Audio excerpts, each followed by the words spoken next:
I'm David Brooks. I'm from Seattle, Washington, but I moved to North Carolina 8 years ago to work at Wingate University. Actually, some of my earliest memories are musical memories. One of my first memories is of my mom playing the piano, a Mozart piano sonata. My dad plays the bass in symphony orchestras. I liked to hang out as a little kid in rehearsals. I thought symphonic music was really exciting, which probably led me to become a musician in so-called real life. I studied at Western Washington University, at the University of Washington, and then moved to New York to get my doctorate at the Stony Brook University. And then got really lucky to land a job at Wingate University and move here to Monroe, North Carolina.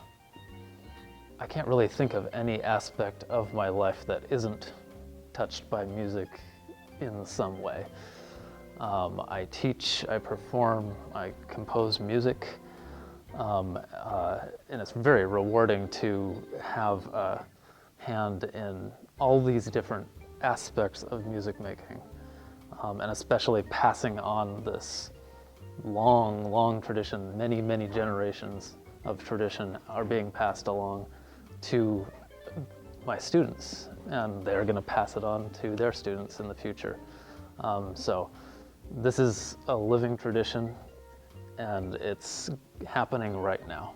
The pandemic has been especially difficult for musicians because so many of us rely on one-to-one personal contact as a means of making a living. So a lot of us have not performed in a very long time, or performed in strange virtual settings, had to change gears. A lot of people have adopted new hobbies or new avenues of expression.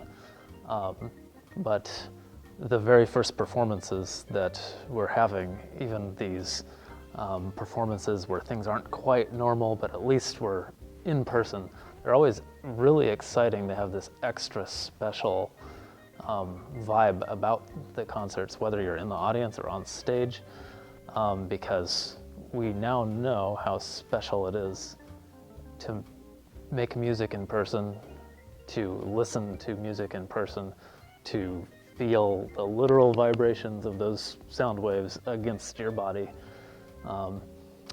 It's not the same thing as listening to music at home on a pair of speakers or headphones. There's nothing like live music. And if you've never experienced it, you won't believe me until you do experience it. So I encourage you to experience it.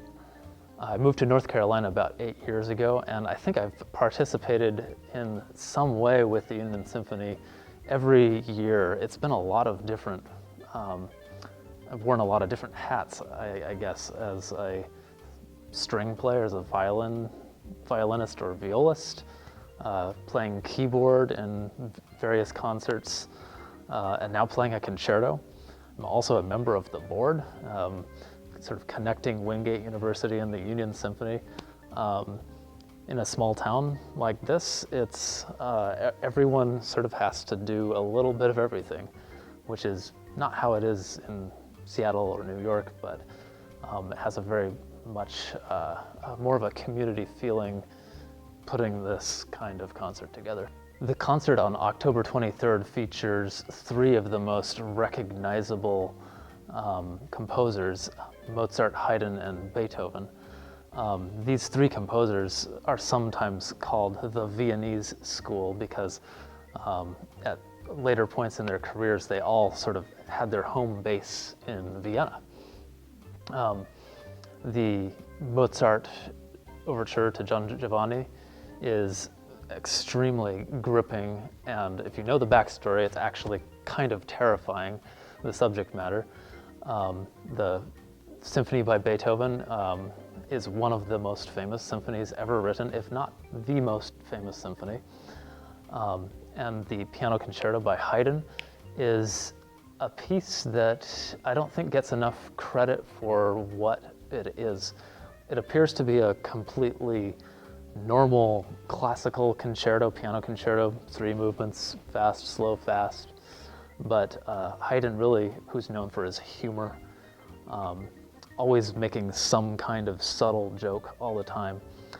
What makes this concerto extra special is that every movement has a cadenza.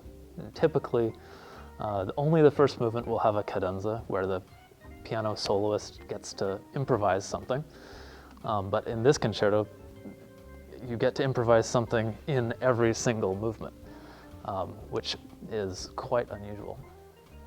I had a mentor one time who said of symphony orchestras in small towns and in small communities that there's 2 types of communities: communities that can support a symphony orchestra and communities who cannot. And there's a huge difference in the enjoyment of living in these communities that are able to support a symphony orchestra. I was talking earlier about tradition and passing down this tradition of classical music that will go well into the future. And places like this, the small town symphony orchestras, this is where that tradition gets passed down and ensures that there will be future generations of musicians. So this is the workshop right now. We're in it, we're participating in it. Classical music sometimes seems like it's this old thing, but there's more in the future than in the past for classical music. You can find out more about the Union Symphony Orchestra at unionsymphony.org, or you can find the Union Symphony on Instagram and Facebook.